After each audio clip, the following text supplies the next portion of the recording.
Story 1. The apartment hunt in Boston had been brutal. After 12 viewings and 5 rejected applications, I was desperate when I found the 2-bedroom on Commonwealth Avenue. The rent was reasonable, the location perfect for my grad program, and Darren seemed normal enough during our brief meeting. He was a marketing major with an easy smile and a firm handshake.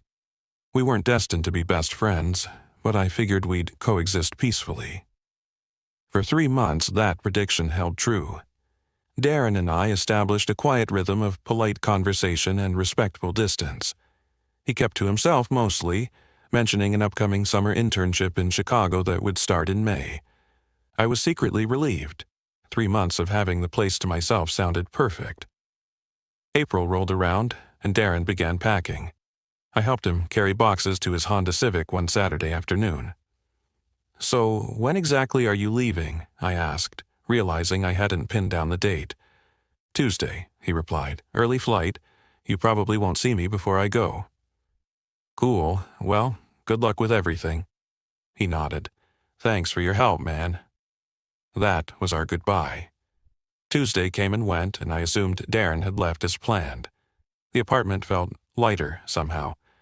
I sprawled on the couch, played music without headphones, and enjoyed having the kitchen to myself. 4 days later, I was making coffee when someone unlocked the front door. I tensed, wondering if Darren had forgotten something. Instead, a stranger walked in. Tall, with a close-cropped beard and a vintage leather jacket. He wheeled a large suitcase behind him. "Hey," he said, nodding casually as if we knew each other. "I'm Colin. Darren said you'd be expecting me." I wasn't. Darren hadn't mentioned subletting his room before leaving for his internship. I stammered something about not being informed while the stranger, Colin, continued into Darren's room like he'd been there before. "I'll just get settled," he called over his shoulder. "We can do proper introductions later." I immediately texted Darren. "Hey, there's a guy named Colin here. Says you're subletting to him." No response. I called Darren's number, straight to voicemail. By evening, Colin had rearranged the common area, moving the television to a different wall and repositioning the couch.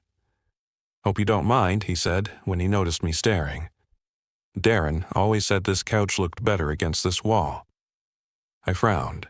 Darren had never once commented on our furniture arrangement. "Did Darren give you my number?" I asked. "I've been trying to reach him." "Oh, he's probably busy settling in," Colin replied. "Bad reception at the new place," he mentioned. That night, I sent Darren another text. "Seriously, man, a heads up would have been nice. Is Colin legit?" 3 days passed with no word from Darren. Meanwhile, Colin made himself increasingly at home. He knew where everything was kept in the kitchen, including my French press that I'd stored in the back of a cabinet. He referenced conversations I'd had with Darren that I couldn't remember having. "Hey, using your spare charger," Colin called from the living room. "Darren said you guys shared stuff all the time." We hadn't. The following week, I returned from campus to find Colin cooking dinner with my special occasion cast-iron pan. "Making that pasta you like," he said without looking up. "The one with the pancetta and peas."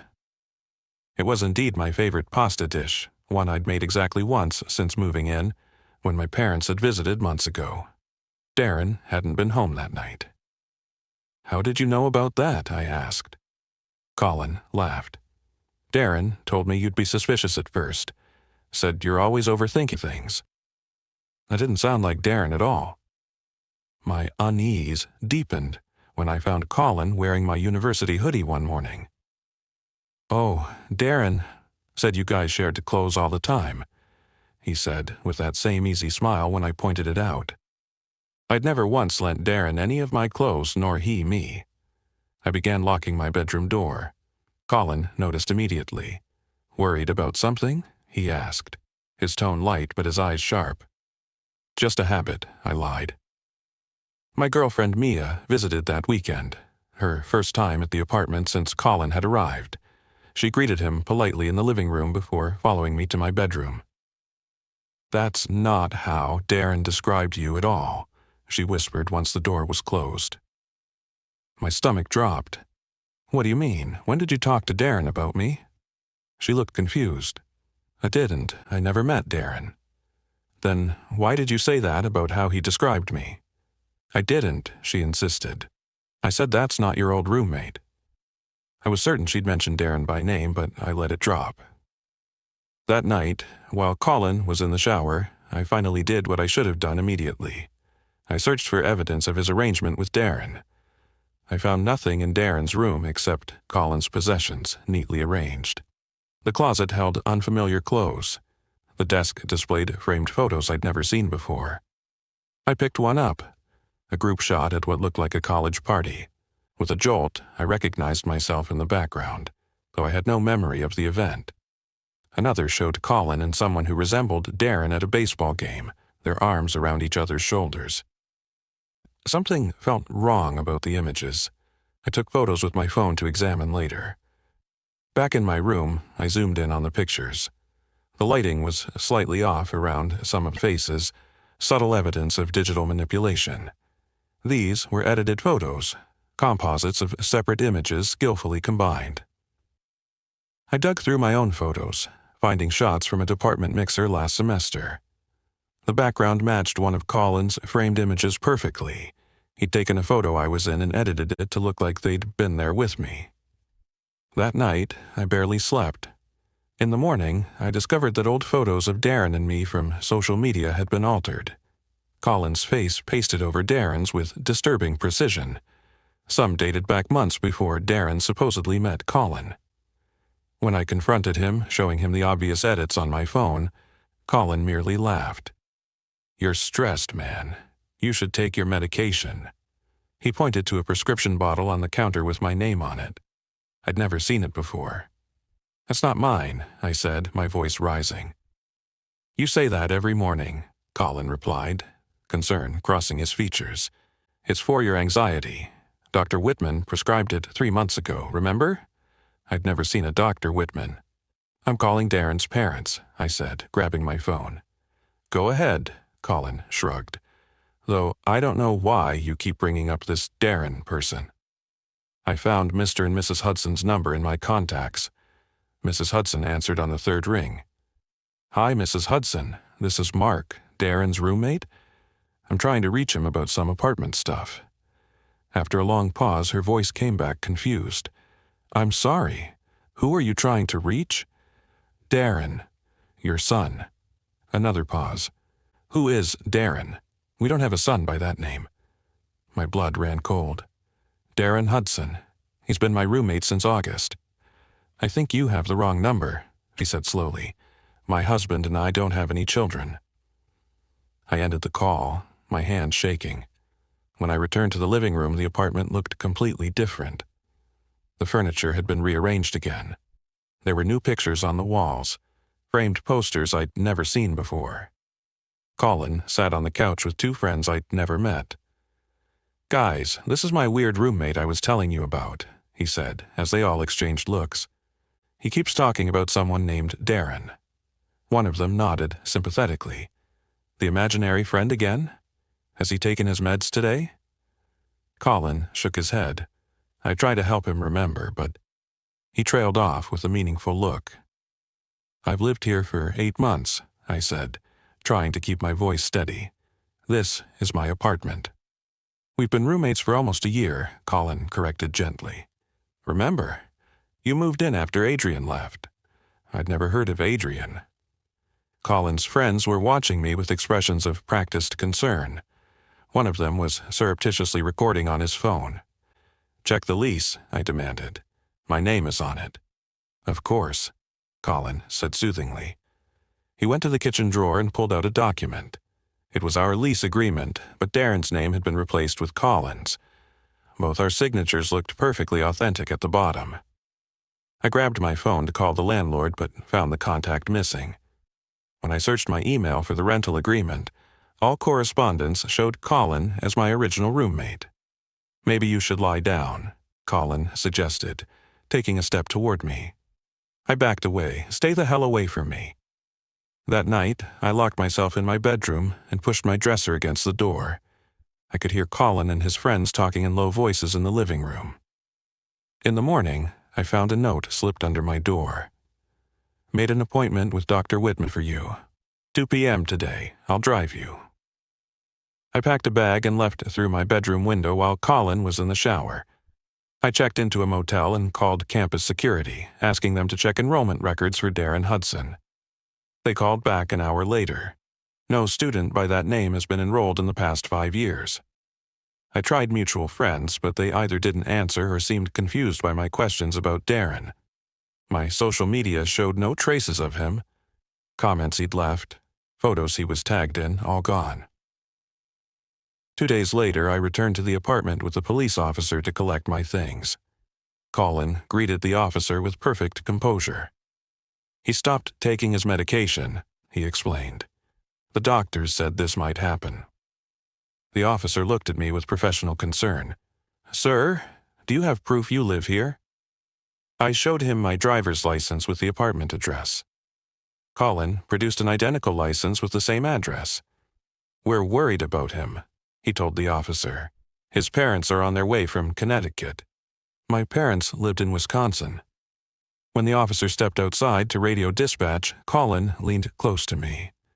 I know what you're thinking, he whispered. You're wondering if any of this is real, if you're losing your mind, if Darren ever existed. I stared at him, unable to speak. The truth is, Colin continued, his voice barely audible, it doesn't matter anymore. This is my life now. You're just a detail I haven't quite erased yet. The police eventually allowed me to take some clothes and my laptop. As I was leaving, Colin called after me. I forgot to tell you, Dr. Whitman left a voicemail. They've got a bed for you at the treatment center whenever you're ready. I never returned to the apartment. I withdrew from my program and moved back to Wisconsin, changing my number and deleting my social media accounts. 6 months later, a former classmate sent me an email with a photo attached. It showed Colin at a department function, his arm around a woman I didn't recognize. Thought you might want to see how your replacement is doing, the email read. Darren said you wouldn't mind. Story 2. The housing crisis in Seattle meant taking what I could get, and what I got was a 2-bedroom apartment with Marcus. The Craigslist ad had been specific. Professional seeking same. Quiet, clean, fiscally responsible. Marcus had interviewed me like a job applicant, asking about my sleeping habits and cooking routines before finally accepting me as his roommate. He was already in his 30s, working as an accountant at a firm downtown. I was 25, just starting at a software company. On moving day, he handed me a printed welcome packet with apartment rules, emergency contacts, and a spreadsheet for tracking shared expenses. I find clear financial boundaries make for the best living arrangements, he explained. That first week, everything seemed normal. Marcus was indeed quiet and clean. He left for work at precisely 7:43 each morning and returned at 6:17 each evening. He cooked simple meals, cleaned immediately afterward, and retreated to his room by 9 p.m. On Sunday evening, he approached me with a small black notebook. Time for our first weekly reconciliation, he said, sitting at the kitchen table. Our what? I asked. Expense reconciliation. I've calculated our shared costs for the week. He opened the notebook to reveal immaculate handwriting, columns of figures with dates and times. Electricity usage is split 58/40 seconds in my favor since I was gone this weekend. Water is 61/39 your direction because of your long showers. You owe $2.17 for electricity overage and I owe you 88 cents for water, leaving a net balance of $1.29 in my favor. I laughed, then realized he was serious. I pulled out my wallet. I only have a 5, I said. Marcus frowned slightly. I can make change. He produced exact bills and coins from his wallet. The weekly reconciliation became routine. Marcus's calculations grew increasingly specific. You left the hall light on for 47 minutes on Tuesday while I was home, but in my room. So that's $0.026 at current rates. It seemed harmless enough, if a bit obsessive. I paid without complaint. During the second month, I noticed a small camera had appeared in the kitchen, mounted in the corner near the refrigerator. "What's with the camera?" I asked over breakfast. "It's for tracking food consumption patterns," Marcus explained. "I noticed inconsistencies in our grocery division." "You think I'm eating your food?" "Not necessarily," he said carefully, "but the system must be accurate." The next day, I found a small digital timer attached to the bathroom door. "To monitor usage time," Marcus explained when I asked. "You're using 16% more hot water than allocated in our agreement." "What agreement specified hot water allocation?" I asked. Marcus retrieved his notebook and flipped to a page I apparently had signed, though I had no memory of these specific terms. The ledger expanded.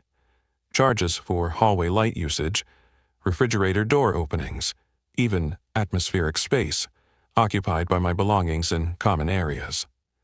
When I questioned the last one, Marcus produced a detailed diagram showing how my jacket on the coat rack extended 3.7 inches further into the hallway than his. "That's 0.47 square feet of common space," he said. "At current market rates for Seattle rental properties, that's approximately 18 cents per day." I began to feel I was living with a human calculator. Every movement in the apartment seemed to have a price tag attached. Marcus never raised his voice or showed frustration. He simply documented everything in his notebook with calm precision. One evening, my girlfriend Ellie stayed over. In the morning, Marcus was waiting at the kitchen table, notebook open. "Good morning," he said pleasantly. "I've prepared the overnight guest invoice." He slid a paper across to me. $27.50 for guest accommodations. "You're charging me for having my girlfriend over?" I asked, incredulous. "The breakdown is quite fair," he said. "Additional water usage, electricity, shared space occupation, noise externalities." "Noise externalities?" Marcus looked uncomfortable for the first time. "Your bedroom activities were audible. I've calculated the sleep disruption costs." I laughed sharply. "This is ridiculous. I'm not paying for having my girlfriend stay over." Something flickered in Marcus's eyes, the first genuine emotion I'd seen from him. He said nothing but made a notation in his book. The next morning, I found an envelope under my door containing a printout of our original roommate agreement with a clause highlighted. "Overnight guests must be approved 48 hours in advance. Unapproved guests incur standard accommodation fees." I confronted Marcus that evening. "This has gone too far. I understand splitting bills, but you're nickel and diming every aspect of my existence." Marcus calmly opened his notebook, which I now saw was just one in a stack of identical volumes. "Actually, you've been underpaying since day one," he said, his voice eerily steady. He showed me page after page documenting every interaction we'd had, every time I'd used his dish soap, borrowed his phone charger, or asked him about the weather, labeled as information services. There were entries for ambient conversation initiation and emotional labor, listening to work complaints. The final page showed a shocking figure: $13,742.86. "This can't be serious," I said, pushing away from the table. "This includes emotional labor, noise pollution, and visual degradation of shared spaces," he explained calmly. "Your tendency to leave coffee mugs in the sink creates negative externalities valued at approximately 37 cents per incident." When I laughed, his expression didn't change. "You have 2 weeks to arrange payment," he said. "Or what?" "I'd prefer not to implement collection procedures." I assumed it was an elaborate, if unfunny, joke. Over the next few days, I noticed Marcus taking photos of my areas of the apartment, my mail, my visitors. He installed additional cameras in the hallway and living room. "For documentation purposes," he explained when I objected. A week later, I received a formal letter from an attorney demanding payment of the full amount plus legal fees. The next day, my bank called about a pending lawsuit against my accounts. My credit score notification app showed a 40-point drop overnight. "What the hell did you do?" I demanded, finding Marcus at the kitchen table with his ledger. Standard collection procedures, he replied without looking up. I filed the appropriate claims through legal channels. This is insane. We're roommates, not business entities. All relationships are economic in nature, Marcus said softly. I'm simply making the implicit explicit. That evening, I called the lawyer from the letter, expecting to reach a scam operation. Instead, I got a legitimate Seattle law firm specializing in contract disputes. The attorney confirmed they were representing Marcus in a civil claim against me. But the amount is ridiculous, I protested. He's charging me for breathing his air. The atmospheric usage fees are actually quite standard in commercial subletting, the attorney replied coolly. And you did sign the agreement.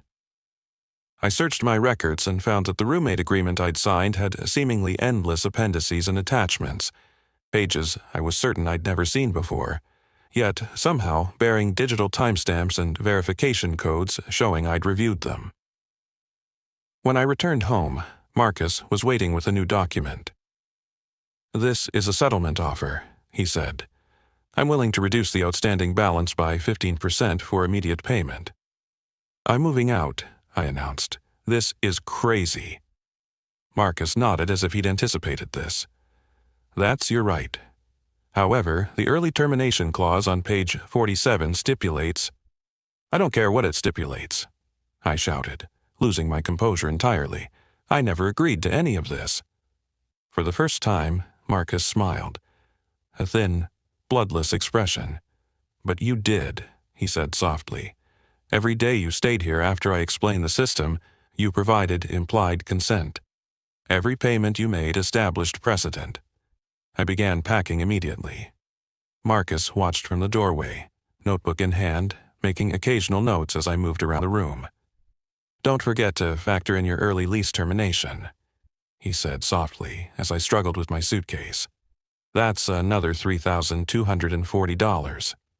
Send it to my lawyer, I snapped, though I didn't have one. As I reached the door, Marcus called after me. I'll need your forwarding address for the final reconciliation. Good luck with that, I said, slamming the door behind me. 2 days later, at my friend's apartment where I was crashing, I received an email from an unfamiliar address. It contained only a spreadsheet with a complete accounting of every movement I'd made in the 2 days since leaving. Places I'd visited, purchases I'd made, people I'd called. The final row showed an updated balance, $17,483.22. Surveillance services not previously billed have been added retroactively, a note explained. I blocked the emails and changed my phone number. A week later, I was denied a rental application due to pending financial litigation. My bank called again. My accounts had been frozen pending legal review. On Monday, I received a job termination notice. The reason? Undisclosed financial risks and ongoing legal entanglements. That evening, there was a knock at my friend's door. It was Marcus, notebook in hand. I've come to discuss payment options, he said pleasantly, as if we'd never had a conflict. I'm prepared to accept installments. Behind him stood a man with a briefcase who introduced himself as a court-appointed financial assessor. How did you find me? I demanded. Marcus smiled his bloodless smile. You really should read your agreements more carefully. The location tracking clause was quite explicit. He opened his notebook to a fresh page. Now, let's discuss the accumulated interest, shall we? Story 3. The ad said, room for rent, professional preferred, must be okay with the unusual hours. The price was so far below market rate for downtown Portland that I called immediately. The landlord, a gruff man named Dale, explained that the basement apartment had 2 bedrooms, and the other tenant worked nights. You'll barely see him, Dale assured me. Jake's been there 3 years. Never had a complaint. The apartment was nicer than I expected, recently renovated with new appliances and decent natural light despite being partially below ground. My potential roommate wasn't home for the showing. Jake works security at the hospital, Dale explained. 12-hour shifts, 7 p.m. to 7 a.m., perfect for someone who wants privacy. I took the room on the spot. My tech support job allowed me to work remotely, and the location would cut my commute on office days from 45 minutes to 10. Jake and I finally met 3 days after I moved in. He was heading out as I was coming home. A tall, lean guy in his early 30s with a security uniform and a thermos. "Hey, I'm Jake," he said with a quick nod. "Welcome to the dungeon." "Thanks, I'm Scott." "You'll barely see me," he promised with a thin smile. "I'll be like a ghost." For weeks, it was true. I'd catch glimpses of him leaving at 6:30 p.m. in his uniform, and occasionally hear him return in the early morning hours. Oh, we exchanged brief nods but rarely spoke. It was like having my own apartment at a fraction of the price. Then I began noticing things. Small things, at first. My laptop in a slightly different position than I'd left it. A coffee mug in the dish drainer I was certain I'd put away, my shoes aligned differently by the door. I chalked it up to forgetfulness or stress for my recent promotion. But the incidents multiplied. Food disappeared from specific containers. Not everything, just particular items, like someone had carefully selected what wouldn't be missed. My clothes seemed more worn than I remembered, as if they'd been used and then returned. One night, in my second month, I woke at 2 a.m. to use the bathroom and heard a soft movement from the kitchen. Assuming Jake had come home early from his shift, I called out a groggy greeting. The sound stopped immediately. When I checked the kitchen, it was empty, though I could have sworn the refrigerator door was slowly closing. The next morning, Jake's bedroom door was closed as usual. I knocked before leaving for my coffee shop workday. "Hey, did you come home early last night?" I asked when he answered, bleary-eyed. "No, regular time, around 7:30 this morning," he mumbled. "Why?" "Thought I heard something in the kitchen around 2. Jake frowned. "Maybe the building's settling. It's old." I nodded and left it at that. But that night, unable to sleep, I distinctly heard soft footsteps above my ceiling. In my bedroom. I lay frozen, listening as the footsteps moved across the room exactly where my desk stood on the floor above. After nearly 20 minutes, the sounds moved to the hallway and faded. I texted Jake. "You home early?" "Nope, at work," he replied instantly with a photo of himself at his guard desk. Timestamp showing 3:17 a.m. My hands trembled as I checked the apartment. Empty, except for me. Jake's bedroom door was locked as always. The next day, I purchased a small camera disguised as a USB charger and positioned it in my bedroom. Then I waited. For 2 nights, nothing happened. On the third night, the camera caught movement at 3:14 a.m. The footage showed Jake entering my room with practiced quiet. He sat at my desk, browsing my computer for nearly an hour. Then he opened my closet, selected clothes, my favorite Henley and jeans, and changed into them. He used my deodorant, cologne, even my electric toothbrush in the adjoining bathroom. Before leaving, he lay in my bed, face pressed into my pillow, breathing deeply. The entire time his movements were careful, methodical, as if he'd done this many times before. I felt violated but needed more evidence before confronting him. I set up additional cameras in the common areas and began documenting the incidents.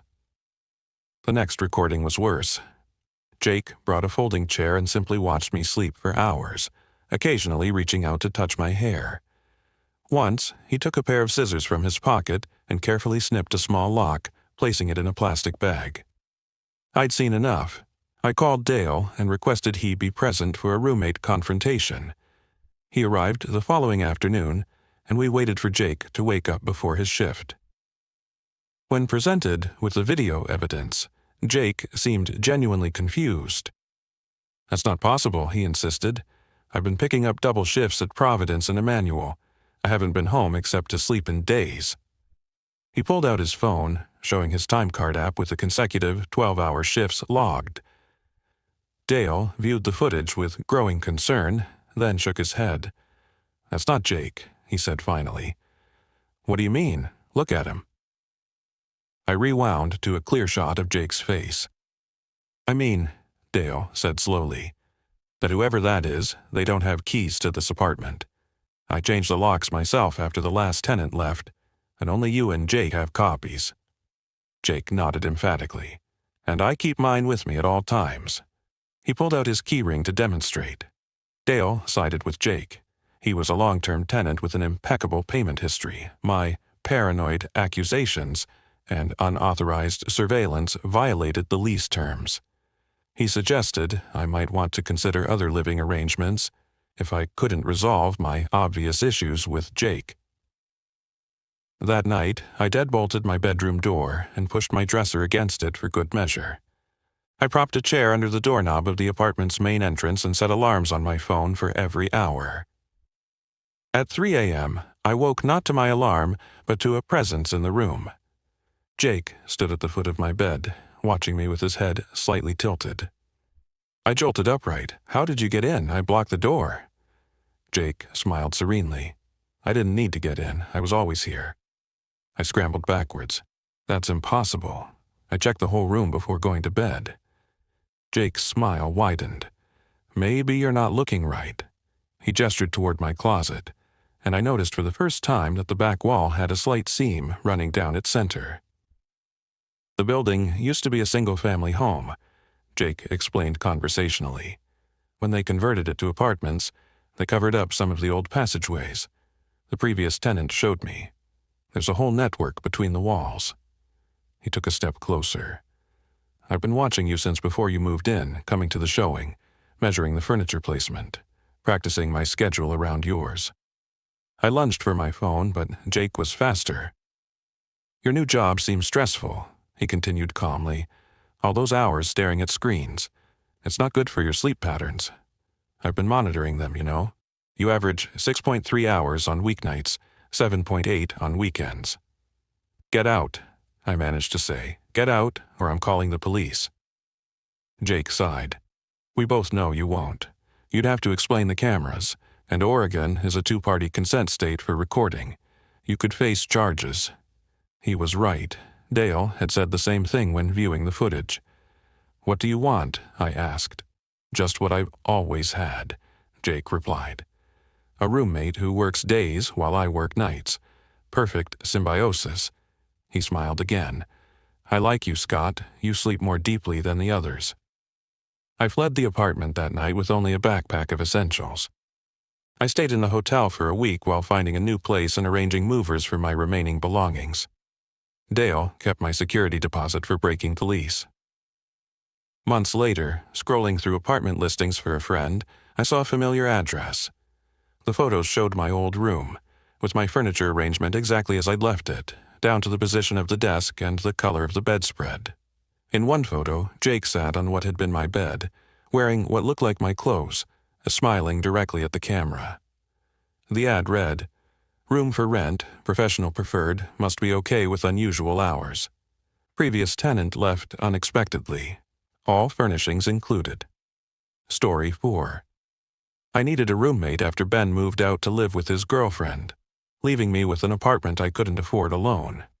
After interviewing 7 prospects, I chose Eric, a theater major turned aspiring screen actor who had a steady income from bartending and could cover his half of the rent. "I'm really just looking for a quiet place to crash between shifts and auditions," he explained during our meeting. "I promise I won't be one of those dramatic actor types." That promise lasted exactly 17 days. It started innocuously enough. Eric mentioned he was preparing for an audition for a local theater production. "I might be doing some voice work in my room," he warned. "Nothing too loud." I thought nothing of it until the exercises began. First came the vocal warm-ups, repeating phrases for hours or practicing accents. I could hear him through our shared wall. Red leather, yellow leather, red leather, yellow leather, for 45 minutes straight, followed by unique New York, until I wanted to scream. When I mentioned it was distracting while I was working from home, Eric apologized profusely. "Sorry, man, I'm trying to book this role. It could be my big break." I nodded, remembering my own struggling artist days from college. "Just maybe keep it to when I'm out?" Eric agreed, but 2 days later came the character development. "This week, I'm living as Rusty, an ex-con trying to reconnect with society," he announced at breakfast, suddenly speaking with a rasp and walking with a pronounced limp. He'd shaved part of his head and tattooed what looked like a teardrop under his eye with makeup. Method acting, he explained when he caught me staring. I need to understand Rusty's alienation, his struggle to reintegrate. Rusty was terrible. He borrowed $60 from my wallet for cigarettes and insulted my friends when they came over for game night, calling them privileged college boys who wouldn't last a day inside. When one friend, a criminal defense attorney, tried to engage with Rusty about prison reform, Eric Rusty spat on our carpet. When I complained afterward, Eric apologized profusely. Rusty got carried away, he said in his normal voice. That's actually a good sign, means I really inhabited the character. Next week I'll be someone else. True to his word, Rusty disappeared. In his place came Philippe, a French chef with pencil-thin mustache and an accent that wandered between Paris and Quebec.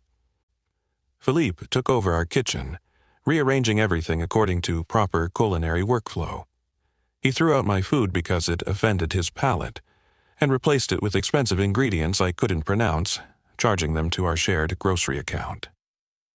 When I objected to the $327 grocery bill, Philippe sniffed disdainfully and said, "One cannot put a price on gastronomic integrity."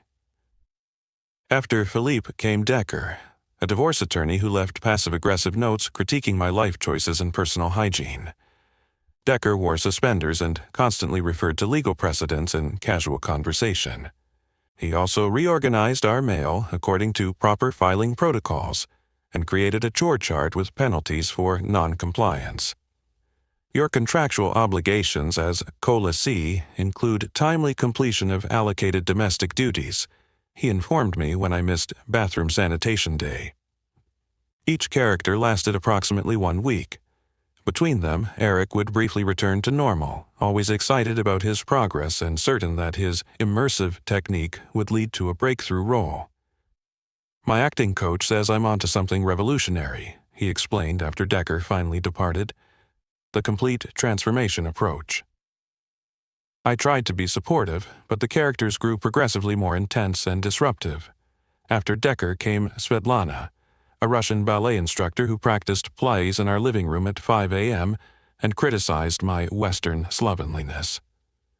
Then came Brother Timothy, a monk who took a vow of silence, but communicated through hundreds of handwritten notes left around the apartment. Just when I thought it couldn't get worse, Eric announced his next role. The Watcher. The Watcher wore all black and stood silently in corners observing me, taking notes in a small black notebook. He would appear while I was cooking, showering, or watching TV, just watching. Sometimes he followed me around the apartment at a distance of exactly 6 feet, never speaking, only writing in his notebook. After 3 days of this, I snapped. "This has to stop," I told Eric when I found him watching me brush my teeth at 11 p.m. "It's creeping me out." "The Watcher does not interact with subjects," Eric whispered, continuing to scribble in his notebook. "The Watcher only observes."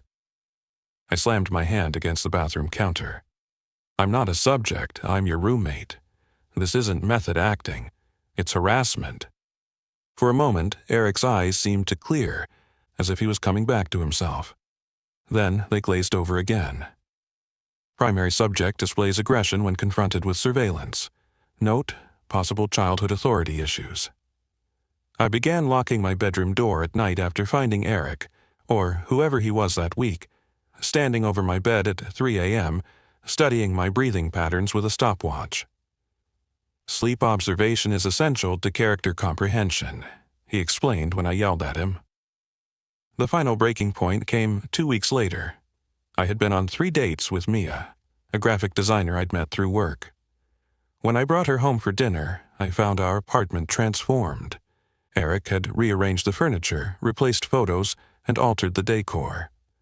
More disturbingly, he was dressed exactly like me, wearing clothes he'd apparently taken from my closet, his hair styled in my usual way, even wearing the same cologne.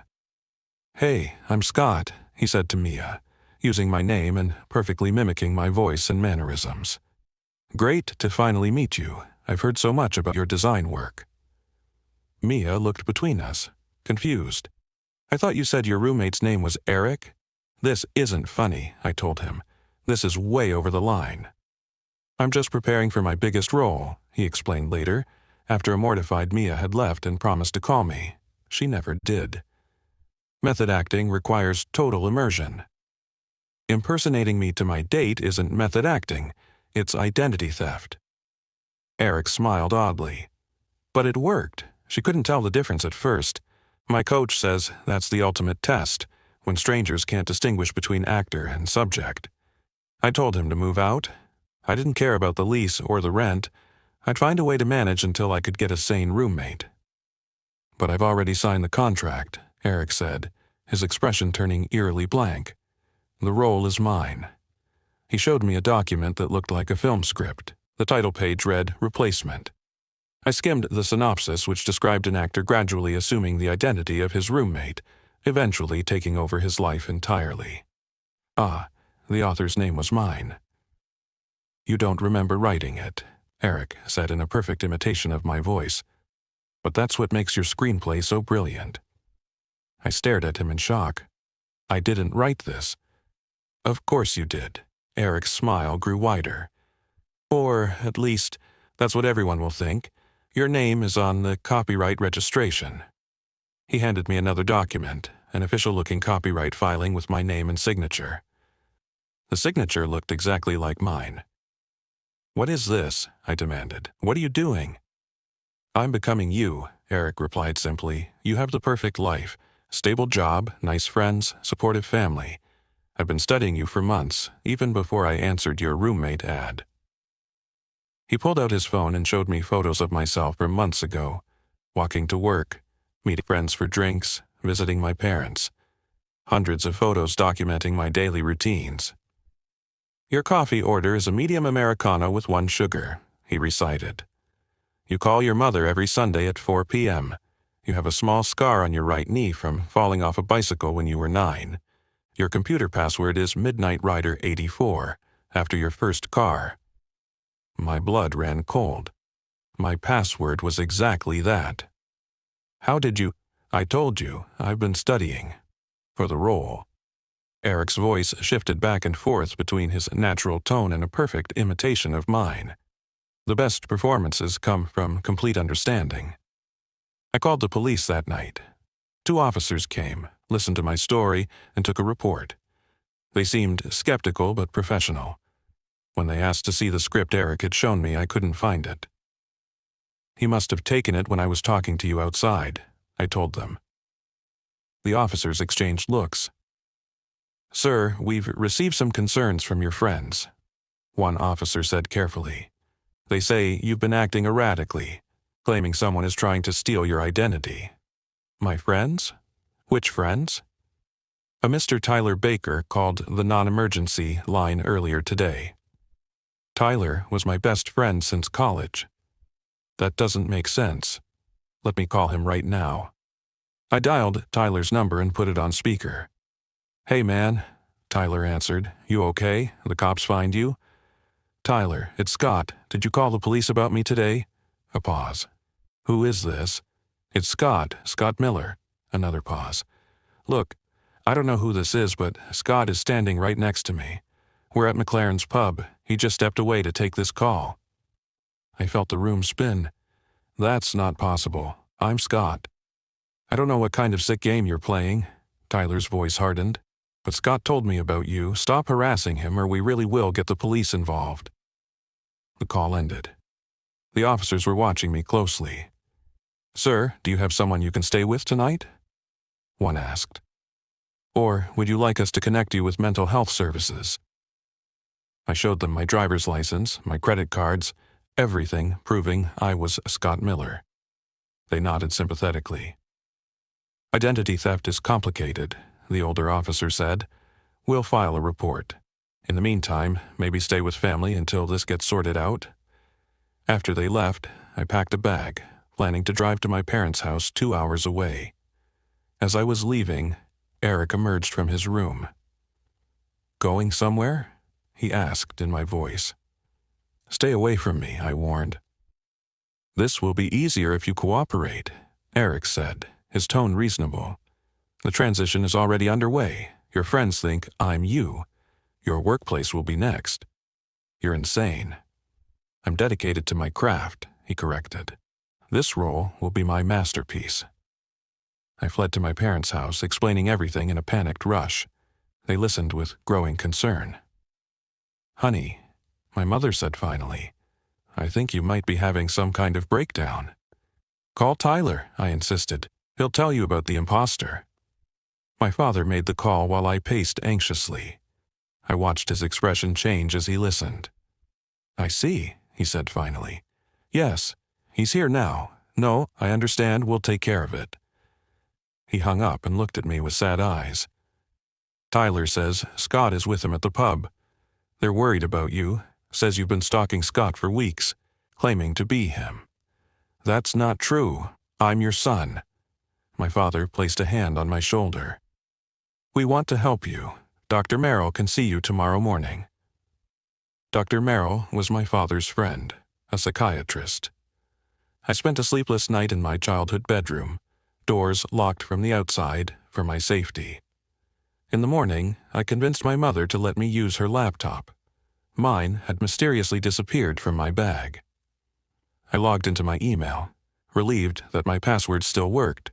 The inbox was filled with concerned messages from friends and colleagues, all addressed to someone named Daniel Reed. My social media accounts showed the same story. They'd been renamed to Daniel Reed, with my entire history intact, but the name changed. Photos remained the same, except recent ones now showed Eric's face tagged as Scott Miller. A new email arrived as I was searching, from my supervisor.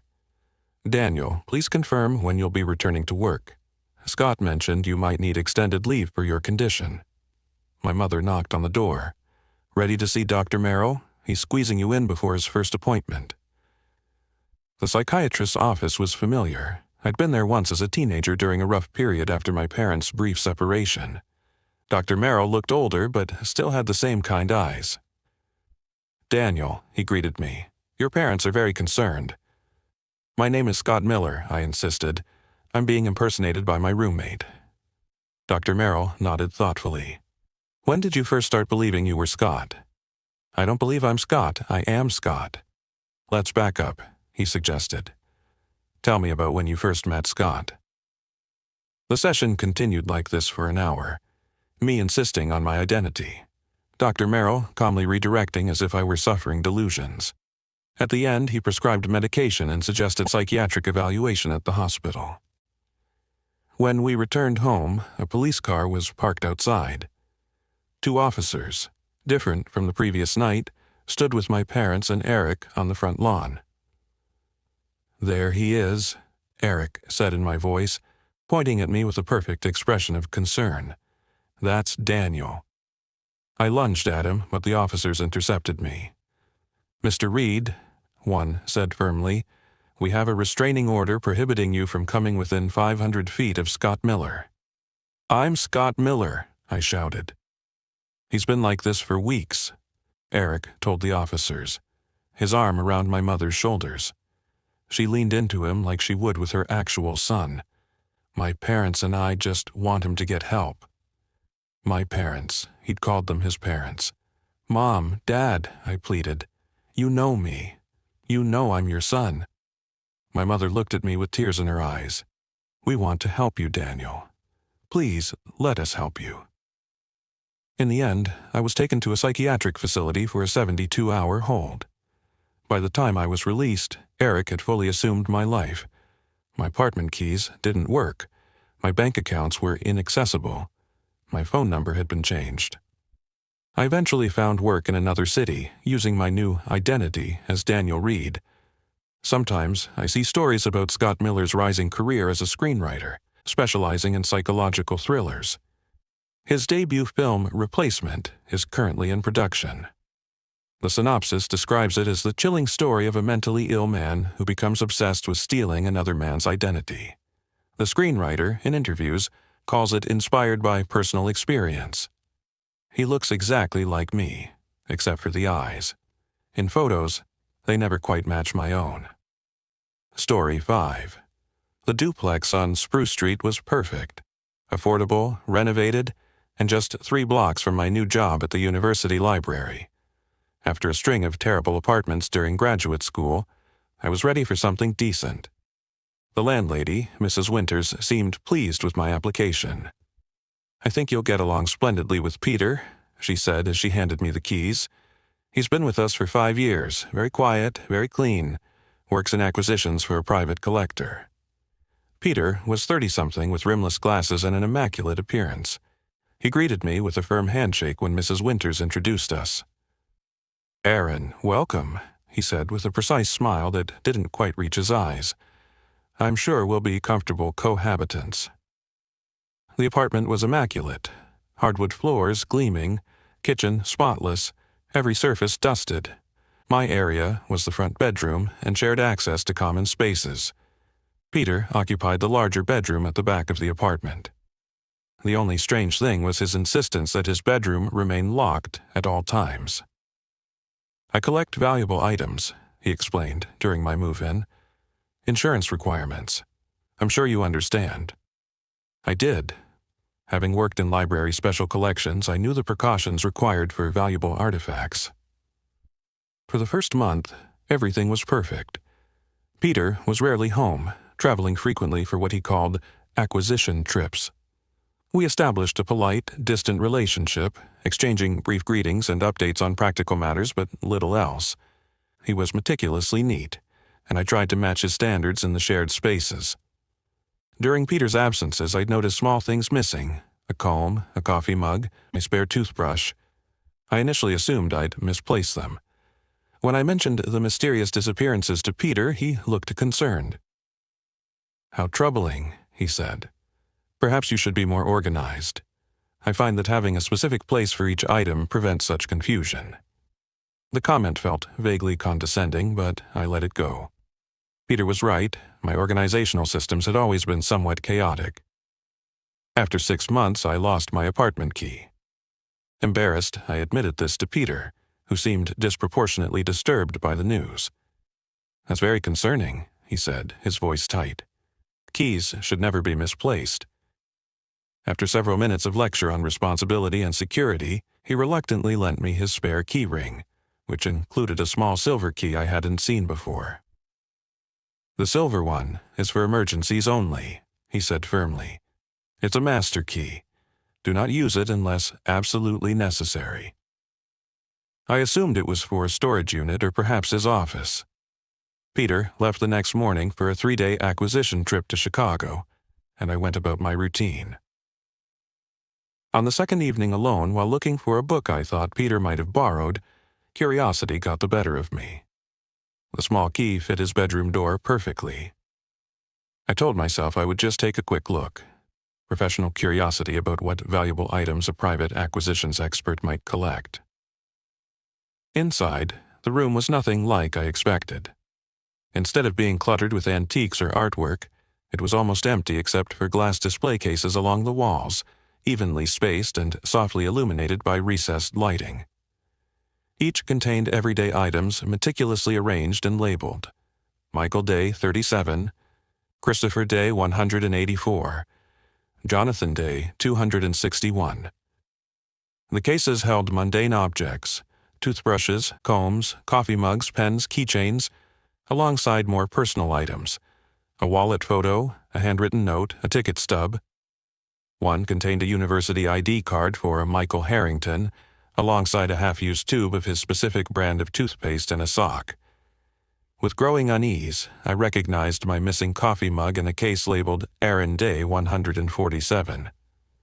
Alongside it were other items I'd thought lost: my comb, a mechanical pencil, and items I hadn't even noticed were missing: nail clippings, strands of hair, and a used Band-Aid I remembered disposing of weeks earlier. Each case seemed to tell the story of a person, a man, specifically through his mundane possessions. The collections grew more comprehensive as the day numbers increased. Some of the cases labeled with higher day numbers included medical items, prescription bottles, a blood pressure cuff, what looked like medical test results. The final case in the row chilled me most: Labeled errand complete, it was empty except for a folded set of clothes identical to ones I owned, arranged like a museum exhibit of an absent person. A card beside it read, "Acquisition to be finalized, date TBD." I was taking photos with my phone when it chimed loudly with a text notification. The message was from Peter.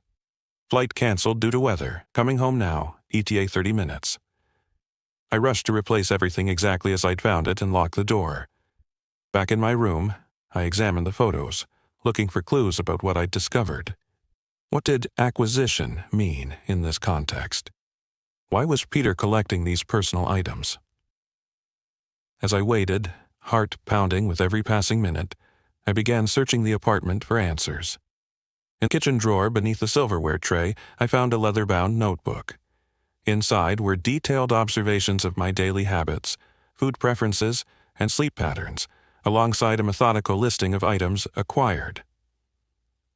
Subject shows consistent routine behaviors making acquisition predictable and systematic. One entry read, "Preference for morning showers, 7:15 to 7:32 a.m., provides optimal daily collection opportunity." The final page was a calendar with dates circled in red, leading to tomorrow's date marked errand completion. I was halfway down the stairs with my emergency bag when Peter's car pulled up outside. He stepped out, saw me through the front window, and our eyes met. His expression shifted from surprise to something cold and calculating. He smiled knowingly as I froze on the stairs. "Going somewhere?" he asked. "That's disappointing. You were going to be my best one yet." I bolted past him to my car. As I fumbled with my keys, Peter approached calmly. "You looked in my room," he stated. Not a question. "What the hell are you doing with all that stuff?" I demanded, trying to keep my voice steady. "Those collections, those people, specimens," Peter corrected, each representing a perfect moment in time preserved exactly as they were. "Where are they? Michael, Christopher, the others?" Peter's smile widened. "Where we all eventually go, but their essence remains in my care, cataloged and preserved. Their artifacts tell their stories more honestly than they ever could themselves." "You're insane," I said, finally getting my key in the ignition. "I prefer dedicated," Peter replied. "Few understand the importance of proper preservation. Objects outlast us, Aaron. They tell our truths when we no longer can." I drove to a hotel 20 miles away, my hands shaking the entire journey. In the morning, I called the police, explaining what I'd found. They took my statement but seemed skeptical. After all, I was reporting some unusual collections, not a crime. "We'll check it out," the officer promised. "But collecting someone's discarded items, while odd, isn't exactly illegal." When the police visited the apartment, they found Peter cooperative and his bedroom completely transformed, now a normal space with a bed, dresser, and ordinary decor. The glass cases, the collections, all gone. "Guy seems weird but clean," the officer reported back. "Says you had a disagreement about house rules and he thinks you might be under stress from your new job." I never returned to the apartment. I arranged for friends to collect my things while Peter was out, forfeiting my security deposit and last month's rent. 6 months later, while visiting a university museum in another state, I froze before a new exhibition. Material Life, the Anthropology of Modern Man, featured glass cases of everyday items arranged in familiar patterns. The curator, listed on a small plaque, was Peter Wilson, collector and preservationist. The final installation stopped my breath. A complete collection labeled Aaron Davis 2023 inches containing items I recognized as mine, including clothes I'd left behind in the apartment. The description read, "Complete material catalog of late-stage graduate student, preserved at moment of career transition. Acquisition process, 187 days." As I stared in horror, a familiar voice spoke behind me. "The preservation was successful, though incomplete," Peter said quietly. "Don't worry, I've been collecting the missing pieces since you left." He held up my hotel keycard from the night I'd fled, a key I'd thrown away 6 months earlier. Some collections, he whispered, take a lifetime to complete.